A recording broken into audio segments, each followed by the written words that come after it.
جی باب ہے ما علی الامامی، امام کے اوپر کیا چیزیں لازم ہیں، مقتدیوں کی رعایت کرنے کی کیا کیا چیزیں امام پر لازم قرار دی گئی ہیں۔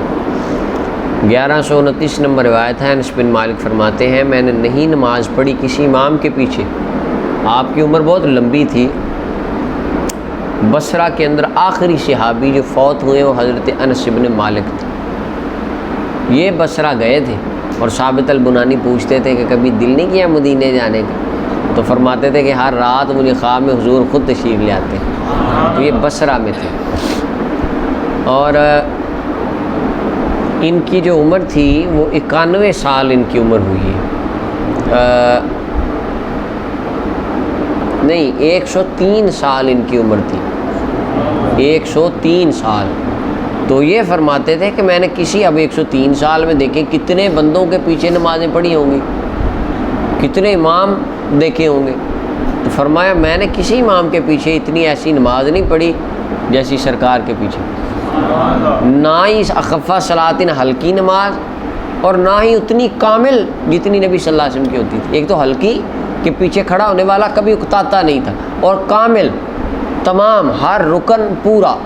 سبحان ربی العظیم اور اعلیٰ اور تحیات اور قادہ پورا ٹائم،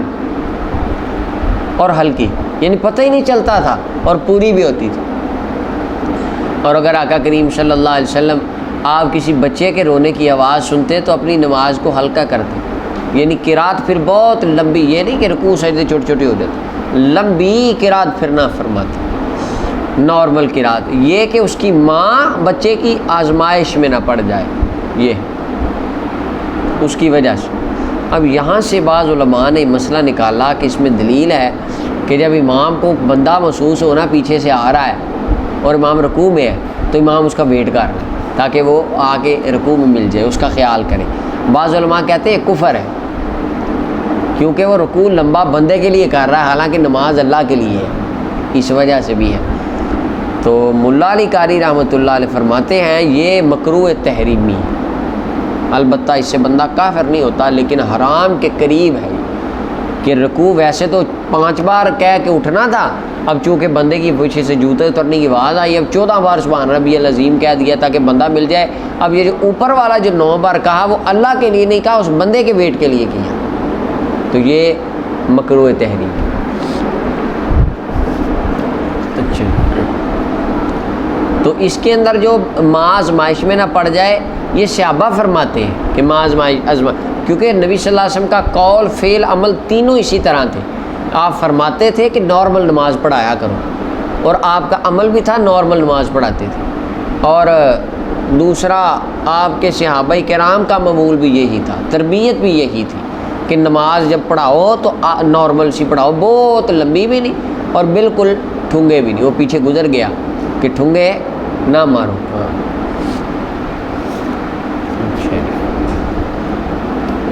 متفق علیہ روایت ہے۔ اچھا بھائی، یہاں پہ ایک تو یہ ہے کہ بچے کون روتے تھے، بچے کون روتے تھے؟ مسجد نبی میں بچے رونے کی آواز آتی تھی، یہ بھی تو ایک سوچنے والی بات ہے۔ ایک تو اس کا ظاہری معنی ہو سکتا ہے کہ قریب جن کے گھر تھے، سیدہ کائنات سلام اللہ علیہا کا گھر قریب تھا، صدیق اکبر رضی اللہ عنہ کا گھر کا دروازہ مسجد نبی شریف میں کھلتا تھا، اور حضرت عباس کا بھی پہلے تھا، پھر حضرت مولا علی پاک کا بھی تھا۔ 2 طرح کی روایتیں آتی ہیں، فرمایا سارے بند کر دو سوائے ابو بکر کا دروازہ کھلا رہنے، اور ایک میں آیا فرمایا میرے علی کا بھی کھلا رہنے، دونوں طرح کی روایتیں، یعنی بعض صحابہ کے کھلتے تھے دروازے مسجد میں۔ اس کی پیچھے گزر گئی ہے، وہ طہارت کے چیپٹر میں یہ حدیث گزری ہے۔ تو ایک تو یہ تھا کہ ان کی آواز آتی تھی، دوسرا یہ ہے کہ مدینہ کی گلیوں میں یا مدینہ کے بازار میں اگر کوئی بچہ روتا، آقا کریم علیہ السلام اپنے دل کے کانوں سے سن لیتے، جس طرح گزر گیا کہ میں تمہیں پیچھے دیکھ رہا ہوتا ہوں۔ اچھا جی، تو متفق علیہ روایت۔ 1130 حضرت ابو قتادہ فرماتے ہیں نبی صلی اللہ علیہ وسلم نے فرمایا میں نماز میں داخل ہوتا ہوں اور میں ارادہ کرتا ہوں لمبا کرنے کا، میں جب بچے کے رونے کی آواز سنتا ہوں تو نماز کو بس نارمل کر دوں، یعنی ارادہ تھا کہ بہت لمبی نماز قرات لمبی ہوگی، لیکن بچوں کی آواز سنی تو ہلکا کر دیا، اس سے کہ جو میں جانتا ہوں من شدتی وجد امہ، کہ اس شدت سے جو اس کی ماں بچے کے رونے سے پاتی ہے، مجھے اس سے خوف آتا ہے، کہ یعنی ماں کا دل اس ٹائم بڑا ایک تکلیف میں ہوتا ہے جب بچہ روتا ہے، تو فرمایا اس کی رعایت کرتے ہوئے میں نماز درمیانی پڑھاتا ہوں۔ اب اس کے اندر وہ بات نہیں ہے پچھلی جو ہم نے گزری، اب اس کے اندر ہے دیکھیں، اگر ایک سپارے کی قرات ہے وہ بھی اللہ کے لیے، اور اگر آپ اس کو اپنا ایک روبو پڑھیں تو وہ بھی کس کے لیے، حالانکہ رکوع میں نہیں ہے اس طرح، رکوع میں 5 بار آپ نے اللہ کے لیے کہا، اب اگر 9 بار آپ بندے کی ویٹ میں کہہ رہے ہیں، تو وہ صورت اور ہے، یہ اور ہے، اس کو اس پہ قیاس نہیں کر سکتے۔ امام بخاری نے اس کو روایت 1131 نمبر روایت، حضرت ابو ہریرہ فرماتے ہیں نبی صلی اللہ علیہ وسلم نے فرمایا، جب تم میں اس کو بندہ نماز پڑھائے لوگوں کو تو ہلکی نماز پڑھائے، ان میں سقیم بیمار بھی ہے اور کمزور بھی ہے اور بوڑھا بھی ہے، اور جب نماز پڑھے تم میں اس کو بندہ خود فلیطول ما شاء، جتنی چاہے لمبی کرے، پھر بے شک ساری رات کھڑا رہے۔ متفق علیہ، بخاری مسلم نے اسے روایت کیا۔ 11 آج کل ہمارے ہاں الٹا ہے، ہم لوگوں کو نماز پڑھاتے ہیں تو ماشاءاللہ ایسے پڑھاتے ہیں کہ پتہ لگے جی امام صاحب اتنا خضوع کر رہے ہیں، کیا ہی بات، اور اکیلے پڑھتے ہیں، آنکھ جھپکتے پتہ ہی نہیں لگتا، نماز بھی ہماری ختم ہو جاتی ہے۔ ہماری حالت یہ ہے، اللہ تعالیٰ ہمیں ہدایت سب کو عطا فرمائے۔ ہم 1132 قیس ابن ابی حازم فرماتے ہیں، مجھے خبر دی ابو مسعود رضی اللہ عنہ، ایک بندہ کہ ایک شخص نے کہا، اللہ کی قسم یا رسول اللہ، میں پیچھے رہ جاتا ہوں فجر کی نماز سے فلاں بندے کی وجہ سے، وہ ہمیں لمبی بڑی پڑھاتا ہے نماز، وہ ہمیں نماز لمبی، 2 معنی، ایک تو کہ رات کو لمبی نماز پڑھاتے ہیں، صبح اٹھا ہی نہیں جاتا، ایک تو یہ، دوسرا یہ ہے کہ فجر میں حضور اٹھے ہوتے ہیں تازہ تازہ، تو یہ لمبی اتنی قرات کرتے ہیں کہ بندہ تھک جاتا، صبح ٹائم فریش ہو گئی، وہ پھر ہم جاتے ہی نہیں، ان کی لمبی قرات کی وجہ سے جاتے ہی نہیں، فجر کی نماز میں جماعت میں نہیں جاتے۔ تو جناب ابو مسعود رضی اللہ عنہ فرماتے، میں نے نبی صلی اللہ علیہ وسلم کو اتنے سخت غصے میں واز فرماتے ہوئے اس سے پہلے نہیں دیکھا تھا جتنا اس دن غصے سے واز فرمایا، یعنی جتنا جلال آپ کو دوران تقریر اس دن آیا، پہلے میں نے اتنا غصہ کبھی نہیں دیکھا تھا۔ پھر آپ نے جلال میں فرمایا، بے شک تم میں سے کچھ ایسے افراد ہیں، نام نہیں لیا، اس صحابی کا انہیں نومینیٹ نہیں فرمایا، یہ ہے اصلاح، مزاج محمدی یہ ہے، صوفیاء کا طریقہ یہ، سبحان اللہ، ہم نام لیں، اوے تو نے ایسے کیا، بے شرم بے حیا، تو ایسے ہے ویسے، 2 منٹ میں جہنم تھوپ دیتے ہیں اگلے بندے کے نام لے کے، یہ اصلاح نہیں ہوتی، یہ تذلیل ہوتی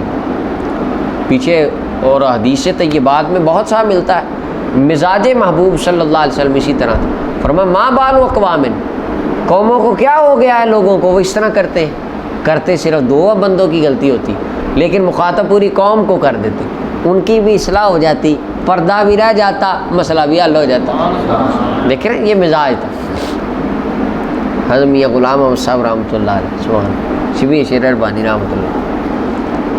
چکوال کے ساتھی، ان کے پاس ہم گئے، تقریر کرنے میں گیا، حضرت صاحب ہی تھے،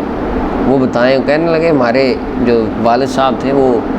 یہاں چکوال سے پیدل جاتے ہوتے تھے شرق شریف، حضرت ثانی صاحب کے پاس بھی، اور پھر میاں غلام صاحب، کہتے میں میاں غلام صاحب کے پاس ہمارے والد صاحب گئے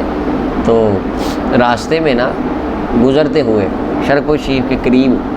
کماد لگے ہوئے تھے، تو گنے پکے ہوئے تھے، ہم نے 4 گنے نکال لیے وہاں سے، اور کھاتے کھاتے نا ہم چلے گئے، تو جا کے جب بیٹھے نا تو میاں غلام صاحب رحمۃ اللہ علیہ سامعین کو مخاطب کر کے فرمانے لگے، کئی بیلیاں نو ساڈی مجلس دا بھی حیا نہیں، اتنے آن لگیاں بھی راہ وچ چوری دے گنے کھائی جاندے، نام نہیں لیا ان کا، سارا کہہ دیا، اب جن کے جو تھے ان کو پتہ چل گیا کہ ہمیں کہا، اور کشف کے ذریعے رب تعالیٰ نے اطلاع عطا فرمائی۔ تو یہ طریقہ ہے اصلاح کا، اگر کسی میں خامی ہے عام نارمل بات کر دی جائے کہ آپ اس طرح کرنا نہیں مناسب، اور کئی بندے ایسے ہوتے ہیں ان کا نام لے کے اصلاح ان کی نا ذرا ضروری ہو جاتی کبھی کبھی، بعض اوقات بہت شاذ و نادر، یعنی وہ جنہیں کہہ لیں جو بالکل بندے ہوتے ہیں نا جن پہ کوئی اثر ہی نہیں ہوتا، وہ بھی آتا ہے کہ نام لے کے بھئی تم ایسے کر رہے ایسے نہ کرو، لیکن نارمل عام روٹین اکثر طور پہ اسی طرح، اور اصلاح کا سب سے اچھا طریقہ بھی ہے۔ آگے حدیث پاک 1132 ہو گئی، یہ تو ہو گئی نا، فرمایا تم میں سے نفرت دلاتے ہیں، جو بندہ لوگوں کو نماز پڑھائے فل یا تجوز، تو کیا کرے، ہلکی نماز، ہلکی نماز پڑھائے، بے شک ان میں کمزور بھی ہے، بوڑھا بھی ہے، وذل حاجہ اور کام والا بھی ہے۔ اور ایک آتا ہے حدیث میں کہ یا رسول اللہ ہم کاروبار والے بندے ہیں، ٹھیک ہے، میری دکان پہ گاہک کھڑے ہوتے ہیں، میں نماز پڑھنے جاتا ہوں، یہ نماز ہی آدھے گھنٹے کی پڑھاتے ہیں، حضور میں توڑ کے، وہ آتا ہے نا ایک صحابی، انہوں نے نماز توڑی، علیحدہ پڑھ کے چلے گئے، انہوں نے شکایت لگائی تو حضور نے بلایا، بھائی تم نے یہ کیا کیا؟ عرض کی یا رسول اللہ میری دکان پہ بندے کھڑے ہوتے ہیں، یہ پونا گھنٹہ جماعت ہی کراتے رہتے ہیں، تو میں تو حضور کاروبار وقت، تو حضور اس وقت بھی جلال میں آئے اور فرمایا اس طرح نہ کرو، لوگوں کو نفرت نہ دلاؤ، ایسے نہ کرو کہ لوگ آئے ہی نہ۔ 1133 نمبر روایت حضرت ابو ہریرہ فرماتے ہیں نبی صلی اللہ علیہ وسلم نے فرمایا جو تمہیں نماز پڑھاتے ہیں لکم تمہارے لیے، اگر وہ اچھا کریں تو تمہارے لیے بہتر ہے، یعنی امام اگر تمام سنتیں مستحبات سارے پورا کرے تو تمہارے لیے بھی یہ بہتر ہے، تمہیں بھی اجر ملے گا جو تم کرو گے اور وہ کریں گے، اگر وہ غلطی کریں فلکم تو تمہارے لیے اجر پورا ہے۔ مثلا امام نے اندر 3 بار سبحان ربی العظیم کہا، آپ نے کہا 5 بار یا 9 بار، تو آپ کو اجر پورا ہے، اور اگر امام نے کوئی سنت چھوڑ دی نماز کی، کوئی مستحب چھوڑ دیا، علیہم اس کا وبال اس پر، آپ پر مقتدیوں پر ہے، البتہ امام واجب چھوڑ دے تو سجدہ سہو لازم ہو جاتا ہے۔ اچھا جی، امام بخاری نے اس حدیث کو روایت کیا۔ یہاں سے بعض بندوں نے یہ بھی دلیل بنائی کہ امام اگر جنبی ہو کے نماز پڑھا دے تو امام لٹائے گا، قوم نہیں لٹائے گی، کیونکہ غلطی امام سے ہوئی ہے قوم سے، حالانکہ پیچھے حدیث گزر گئی، نبی کریم صلی اللہ علیہ وسلم تشریف لائے اور آقا کریم صلی اللہ علیہ وسلم نے اپنا نماز کے بعد فرمایا رک جاؤ، اشارہ فرمایا، باب الجنابت کے اندر گزرا ہے جنبی اور اس کے احکام کے بیان میں، اور یاد ہے کہ نہیں؟ تو فرمایا بیٹھے رہو، اشارہ فرمایا، حضور غسل فرما کے سارے سے قطرے مبارک آئے تو پھر نماز پڑھائی، فرمایا یہ تمہیں بتایا سنت بن جائے، مجھے بھلا دیا گیا تھا کہ میں نے تو غسل کرنا تھا۔ اور یہ بات بھی یاد رکھیں، انبیاء کو احتلام نہیں ہوتا، نبی احتلام سے پاک، انبیاء جو نے غسل فرمایا وہ مجامت کے ساتھ، زوجہ کے ساتھ مقاربت، اس کے احکام سکھانا مقصود و مطلوب تھا، اور اس کی وجہ سے ہے جو غسل ہے، بس اور کوئی نہیں، احتلام نبی کو نہیں ہوتا۔ غلام احمد قادیانی کی کتابوں میں آتا ہے کہ اس کو ایک بار احتلام ہو گیا، تو بندے نے پوچھا حضرت صاحب نبیوں کو تو احتلام نہیں ہوتا، یہ کیا چکر ہے؟ تو کہنے لگا جو ذلی ہوتے ہیں نا ان کو کبھی کبھی ہو جاتا، وہ اپنے آپ کو ذلی نبی کلیم کرتا تھا، نعوذ باللہ، کہنے لگا کبھی کبھی پھر ہو جاتا ہوتا ہے اس طرح، یہ غلام احمد قادیانی، حالانکہ انبیاء کی صریح انبیاء کو احتلام نہیں ہوتا۔ تو لہٰذا اس حدیث سے یہ استدلال صحیح نہیں، اس کا مفہوم اور ہے۔ بخاری نے روایت کیا ہے، اسے امام بخاری رحمۃ اللہ، یہ باب دوسری فصل سے خالی ہے، یعنی اس کے اندر دوسری فصل کا نام کیا تھا؟ حسان، 2 ہی تھی نا امام بغوی نے، تیسری تو خطیب تبریزی کی ہے صاحب مشکات، تو صاحب مصابی نے دوسری فصل لکھی نہیں، تیسری آ گئی اب صاحب مشکات کی۔ 1134 نمبر روایت عثمان بن ابی فرماتے ہیں آخری ہاتھ جو نبی صلی اللہ علیہ وسلم نے مجھ سے لیا وہ یہ تھا، فرمایا جب تو امامت کرائے قوم کو تو فاخف بہم الصلاۃ، فرمایا بیٹے ان کو نماز ہلکی پڑھانا، ایسا نہ ہو تو لمبی لمبی نمازوں میں کھڑا کیے رکھے وہ آنا ہی چھوڑ دے۔ امام مسلم نے اسے روایت کیا، اور ایک روایت میں ہے کہ نبی صلی اللہ علیہ وسلم نے فرمایا اپنی قوم کو امامت کرا، میں نے عرض کی آقا میں اپنے نفس میں کوئی بات پاتا ہوں، یعنی مجھے بے وسوسے آ رہے ہیں کہ میں امامت کا عہدہ نبھا بھی سکوں گا کہ نہیں۔ اب یہ دیکھیں کتنا بڑا عہدہ ہے، صحابی عرض کر رہے ہیں آقا میرا دل گھبرا رہا ہے کہ میں یہ نبھا سکوں گا یا نہیں۔ اللہ اکبر۔ امام نووی فرماتے ہیں ان کو خوف آیا